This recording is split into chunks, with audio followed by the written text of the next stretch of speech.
Hello everyone, welcome to option in theta. आज हम बात करने वाले हैं 6 इंपॉर्टेंट पॉइंट जो आपको as a trader, as a investor याद रखने पड़ेंगे। एज ए ट्रेडर आपके पास बहुत अच्छा नॉलेज होना चाहिए टेक्निकल एनालिसिस के बारे पे। आपको अलग अलग ट्रेंड्स के बारे पे, अलग अलग पैटर्न और अलग अलग इंडिकेटर के बारे पे भी बहुत अच्छा नॉलेज होना चाहिए।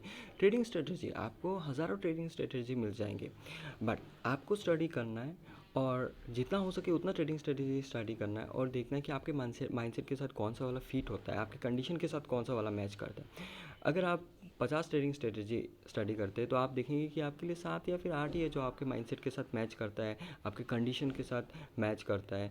और जब वो 7 या फिर 8 आप वर्चुअल ट्रेडिंग पे लेके आएंगे तब आप देखेंगे कि वो 7 या फिर 8 में से बस 4 या फिर 5 ही आपके लिए काम कर रहा है। और जब वो 4 या फिर 5 आप रियल मार्केट पे लेके आएंगे तो आप देखेंगे बस 2 से 3 ही आपके लिए काम कर रहा है। सो हमको इस तरीके से अपना स्ट्रेटजी फ़िल्टर आउट करना है और देखना है कि कौन सा स्ट्रेटजी हमारे लिए फिट होता है। अगर ज़रूरत पड़े तो स्ट्रेटजी को मॉडिफाई भी करना है आपके खुद के माइंडसेट के और कंडीशन के हिसाब से।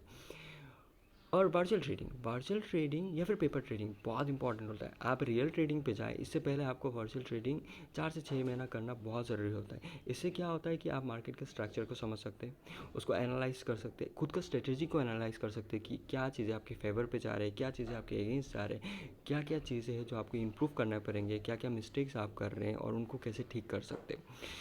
प्रॉब्लम यहाँ पे होती है कि वर्चुअल ट्रेडिंग अगर हम ना करें और हम डायरेक्ट रियल ट्रेडिंग पे चले जाए तो वहाँ पे इमोशन बहुत अलग होता है, वहाँ पे रियल मनी के साथ ट्रेडिंग होता है। सो हमारा अटैचमेंट अलग हो जाता है और हमें गलतियाँ करने के चांसेस बहुत ज़्यादा होते हैं। हम अपने सिंपल रूल फॉलो नहीं कर पाते हैं अगर हम वर्चुअल ट्रेडिंग ना करें। वर्चुअल ट्रेडिंग हमें थोड़ा बूस्ट करता है, थोड़ा हेल्प करता है कि हम रियल ट्रेडिंग पे थोड़ा अच्छा कर पाए। अगर कोई चीज़ है जो ट्रेडर बनने से आपको रोक रहा है तो वो है आपका खुद का इमोशन और खुद का माइंडसेट। अगर आपने एक बार खुद का इमोशन और माइंडसेट को ठीक कर लिया और आपने साइकोलॉजी पे काम कर लिया तो आपको ट्रेडर बनने से कोई नहीं रोक सकता। गलतियाँ यहाँ पे होती है कि हमारे जो सिंपल रूल होते हैं हम उसी रूल को हम फॉलो नहीं कर पाते कि हमारा कोई एंट्री रूल है, एग्ज़िट रूल है कि हम इतने में एंट्री लेंगे, इतने में एग्ज़िट करेंगे, ये हमारा स्टॉप लॉस है।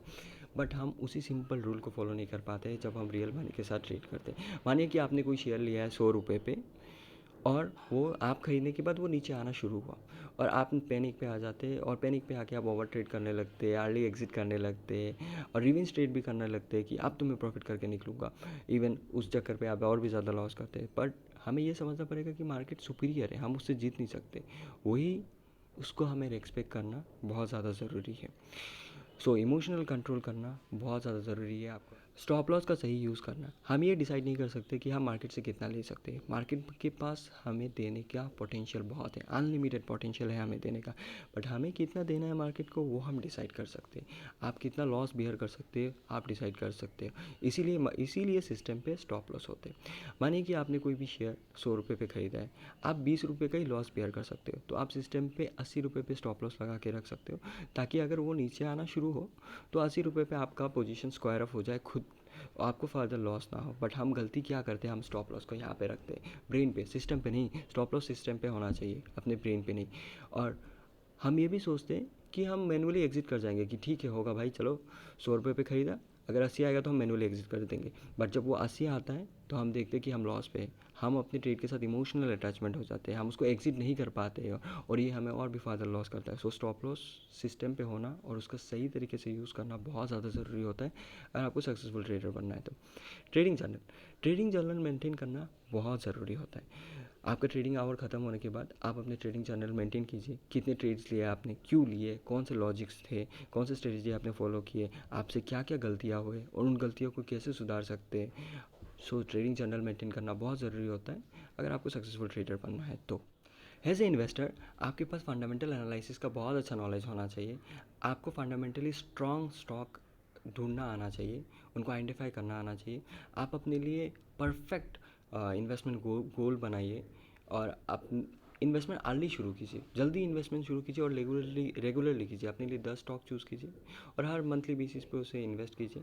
अपना पोर्टफोलियो को डाइवर्सिफाई कीजिए, वेल डाइवर्सिफाई कीजिए। ओवर डाइवर्सिफाई मत कीजिए कि मैंने 200 स्टॉक्स ले लिया, 100 स्टॉक्स ले लिया। प्रॉपर डाइवर्सिफिकेशन अपने पोर्टफोलियो का कीजिए। रेगुलरली अपने पोर्टफोलियो को विजिट कीजिए, रिव्यू कीजिए, अगर ज़रूरत पड़े तो रीबैलेंस भी कीजिए। अगर आपके पोर्टफोलियो पे कोई स्टॉक है कोई किसी कंपनी का शेयर है जिसका back to back quarterly result बहुत ख़राब आ रहा है, 4 से 5 क्वार्टरली रिजल्ट ख़राब आ रहा है या फिर 3 से 4, तो आप सोच सकते हैं कि अब आपका पोर्टफोलियो को रिबैलेंस करना ज़रूरी है। इन्वेस्टिंग में सबसे ज़्यादा इंपॉर्टेंट चीज़ जो है कि अपना रिस्क को जानिए। आपका रिस्क कितना है, आपका रिस्क एपेटाइट कितना है, आप कितना रिस्क उठा सकते हैं, ये जानना बहुत ज़्यादा ज़रूरी होता है। और ट्रेडर टर्न इन्वेस्टर का एग्जाम्पल काफ़ी मत बनिए।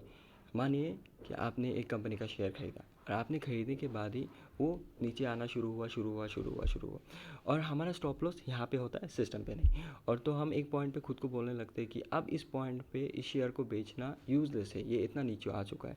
तब हम खुद को बिलीव दिलाना शुरू कर जाते हैं कि इस कंपनी का फंडामेंटल बहुत स्ट्रांग है, हम लॉन्ग टर्म सोचने लगते हैं और हम उसको होल्ड करके लेके चले जाते हैं। ये गलती कभी मत कीजिए। अगर आपको किसी भी शेयर पे या फिर किसी भी फाइनेंशियल इंस्ट्रूमेंट पे ट्रेड करना है या फिर इन्वेस्ट करना है, वो प्री डिटरमाइंड होना चाहिए, ना ही कि इमोशनल जजमेंट के ऊपर। आप पहले से डिसाइड कीजिए कि आपको क्या करना है। अगर आपको ट्रेड करना है देन आप स्टॉप लॉस लीजिए या फिर टारगेट लीजिए और आप निकलिए। इससे ज़्यादा आप कुछ मत कीजिए। अगर इन्वेस्टिंग करना है तो आपको इन्वेस्टिंग करना है। सो ट्रेडर टर्न इन्वेस्टर का एग्जाम्पल कभी मत बनिए। हम ट्रेडिंग और इन्वेस्टिंग का बहुत अच्छा एक कॉकटेल बना सकते हैं, बट वो कॉकटेल बनाने के लिए हमें बहुत ज़्यादा टाइम और एक्सपीरियंस का ज़रूरत है। मानिए कि हमें इन्वेस्टिंग से शुरू करना है, बट इन्वेस्टिंग से शुरू करने के लिए हमें बेस कैपिटल बहुत ज़्यादा चाहिए होता है, बट हर किसी के पास उतना बेस कैपिटल नहीं होता है। सो हम क्या कर सकते हैं, हम ट्रेडिंग सीख सकते हैं और ट्रेडिंग हम छोटे कैपिटल के साथ भी शुरू कर सकते हैं। सो हम ट्रेडिंग सीखते धीरे धीरे हम ट्रेडिंग सीखेंगे, हम एक्टिव ट्रेडिंग पे जाएंगे और जो हमारा प्रॉफिट जनरेट एक्टिव ट्रेडिंग पे होगा उसका थोड़ा अमाउंट हम इन्वेस्ट करेंगे। एंड हम जब एक्टिव ट्रेडिंग से हम इतना पैसा निकाल के इन्वेस्टिंग पे कन्वर्ट कर सकते, लगा सकते और देख सकते हैं हमारा बेस कैपिटल हमें हमारे हिसाब से जितना चाहिए उतना हो चुका है, देन आप एक्टिव ट्रेडिंग से धीरे धीरे पैसिव ट्रेडिंग पे आ सकते हैं और इन्वेस्टिंग पे फोकस कर सकते हैं। बट यह कॉकटेल बनाने के लिए आपको बहुत ज़्यादा टाइम और बहुत ज़्यादा एक्सपीरियंस का ज़रूरत पड़ेगा।